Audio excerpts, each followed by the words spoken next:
Good afternoon guys, અમારા બ્લોગમાં તમારું સ્વાગત છે. હું છું લતા પ્રજાપતિ. તો આજે આપણે બ્લોગ ચાલુ કરીએ છીએ બપોર પડી ગઈએ, બપોર પછી ચાલુ કર્યો છે.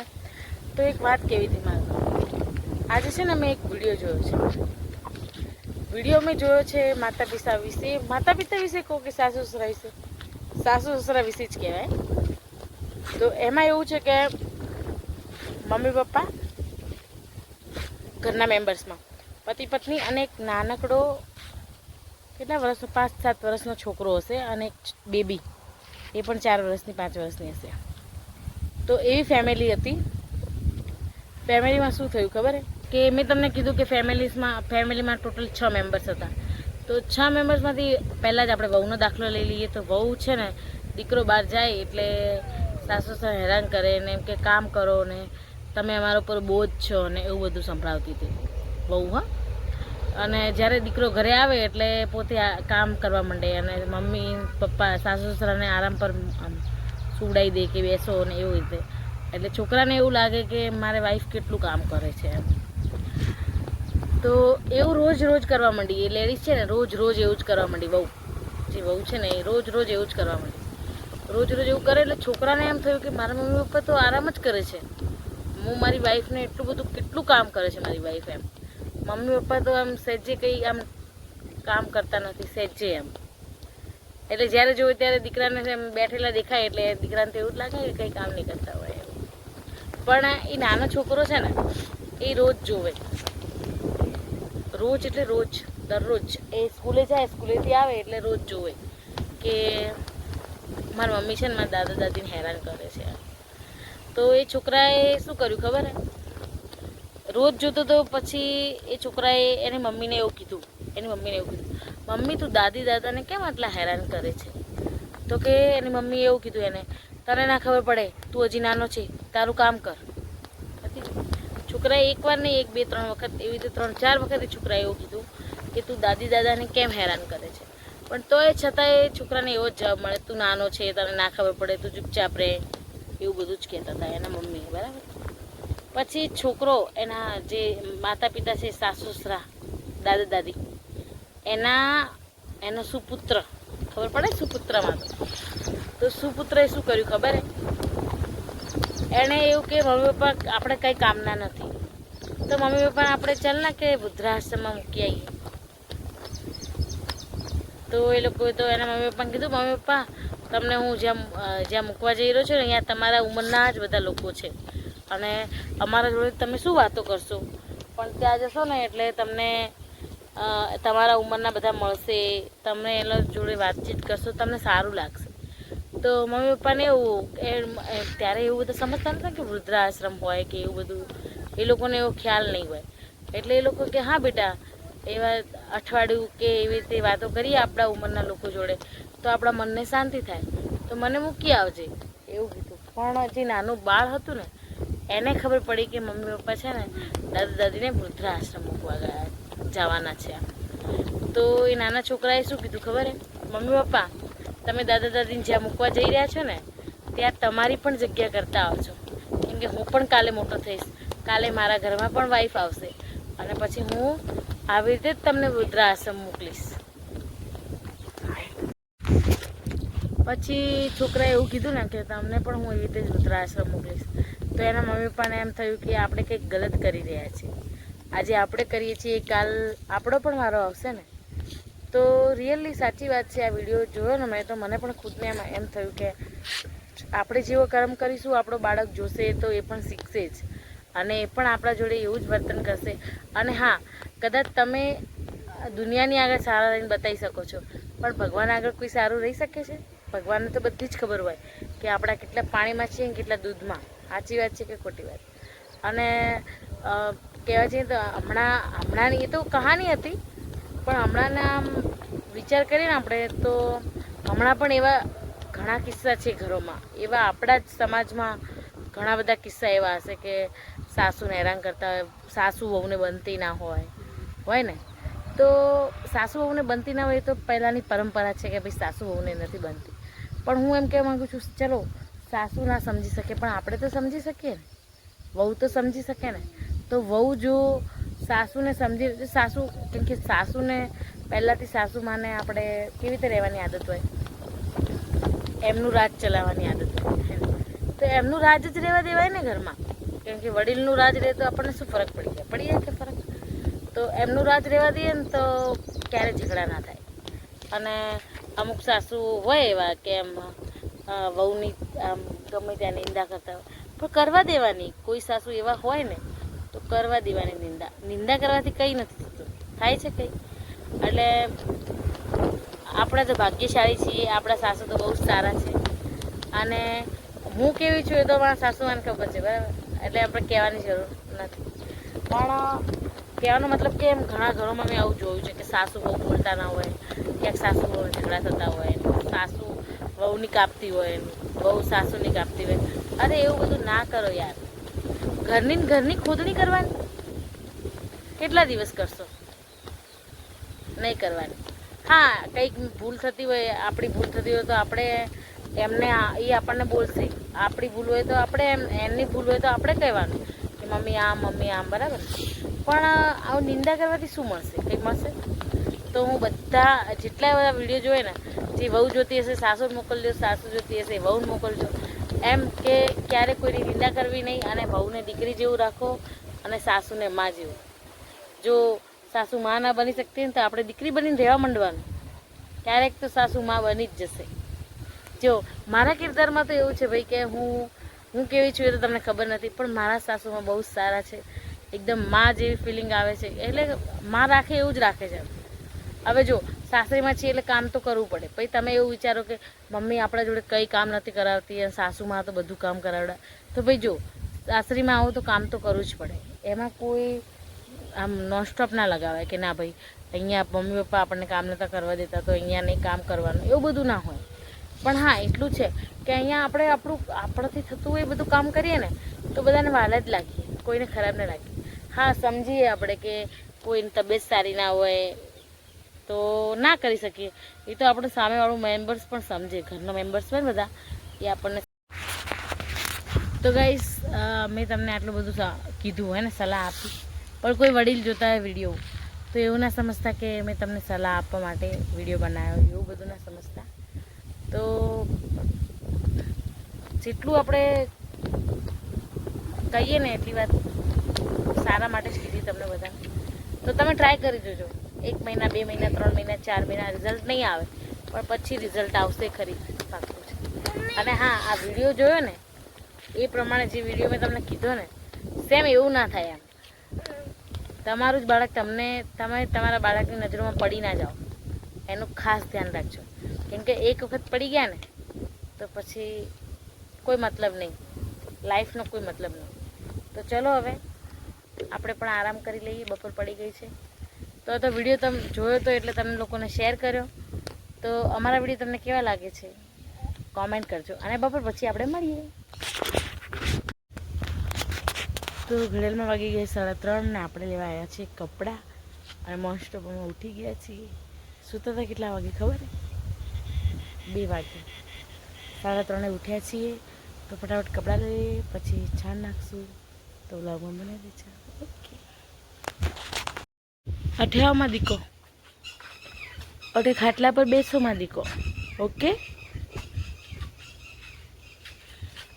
જાઓ હમ દીક મમ્મી હાથે ના.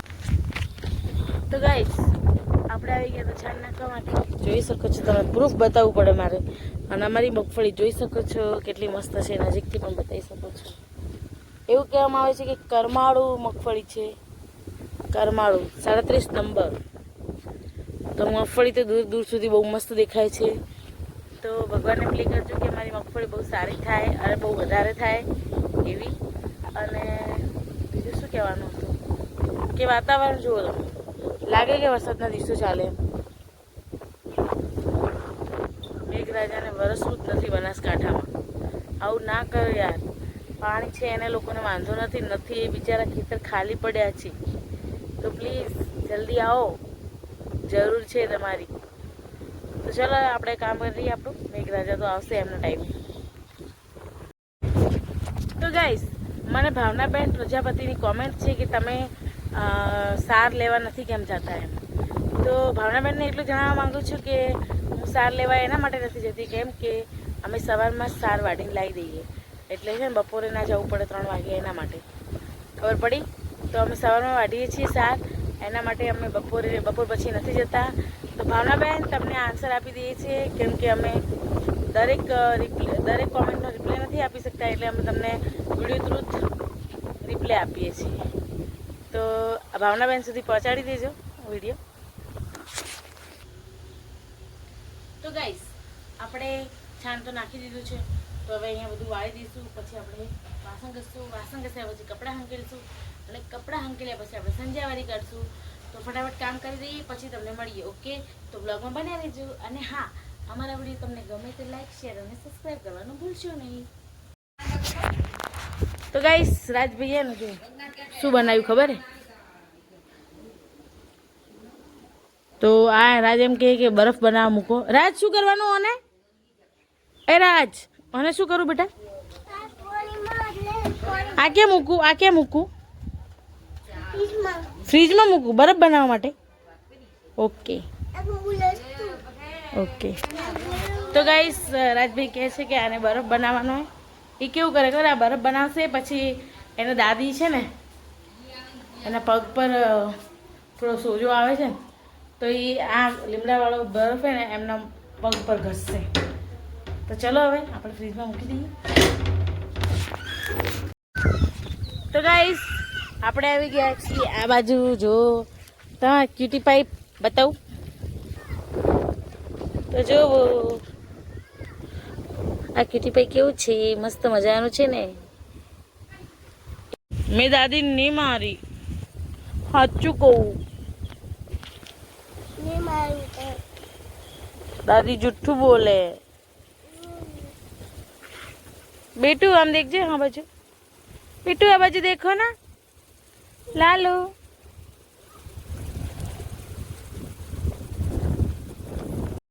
तो गाइस ખેતરમાં ફુવારા ચાલુ થઈ ગયા છે, મગફળી પીવાય છે.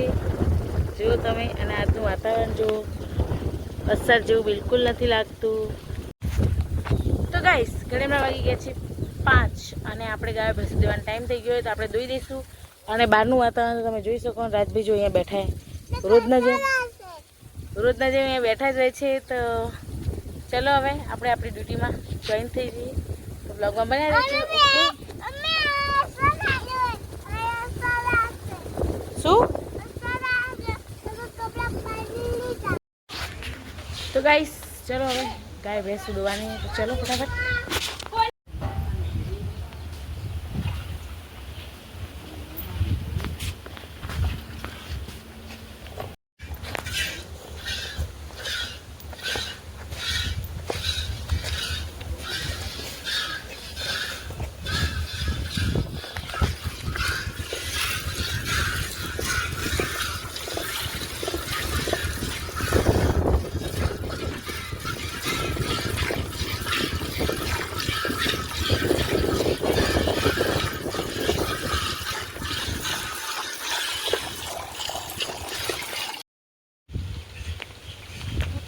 આવડે હે તને ભરતા?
તો 6 વાગ્યાની ચા અને દૂધ બની ગયું છે.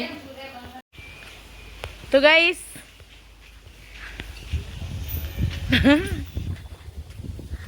તો જો હજી ગાયો બહાર લઈ લીધી છે, હજી તો લેવામાં આવશે. તો સાર નાખવાની છે તો આ બધી બહાર લઈ લીધી છે. જુઓ તો બધા નાસ્તો મળી ગયો હોય. સૈદીભાઈ બધા નાસ્તો આપી દીધો લાગે.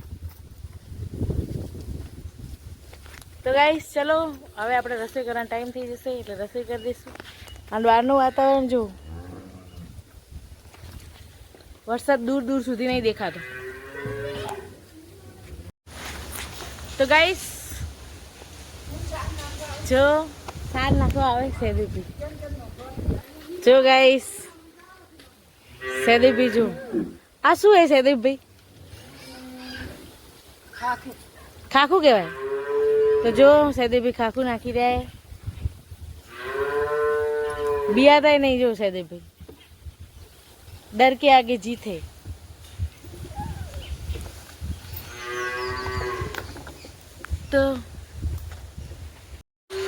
તો ગાઈસ ચા પીવાઈ ગઈ છે. તો હવે આપણે ચાના વાસણ ઘસી દઈએ. એક્સ્ટ્રા વાસણ હમણાં ઘસી દઈશું તો સાંજે ઓછા થશે એટલા માટે. તો ચાના વાસણ અહીંયા છે, ટબ ભરાય છે તો ફટાફટ ઘસી દઈએ. તો બ્લોગમાં બને રહેજો.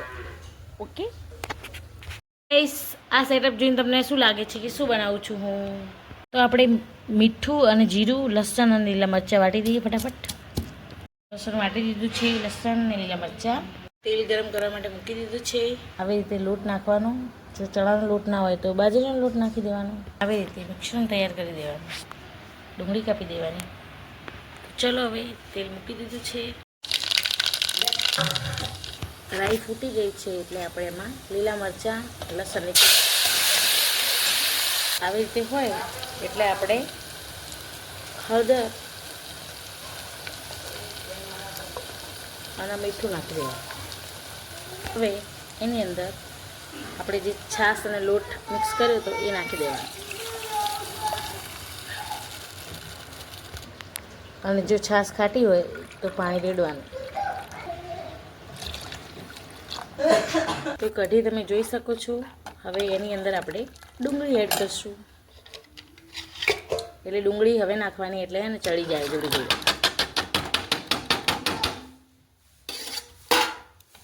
તો મારી કઢી બનાવવાની રેસીપી તમને કેવી લાગી? અને ચાખતા રહેવાની, બરાબર?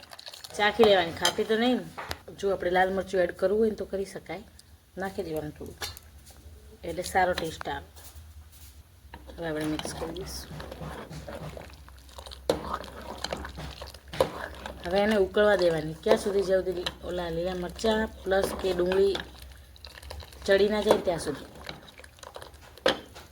આ છે મેથી અને ધાણા સૂકવેલા. તો આપણે થોડા લેશું, આમાં એડ કરી દઈશું. થોડું ઝીણા કરીને એડ કરવાના, જોઈ શકો છો. અને પછી મિક્સ કરી દેવાનું.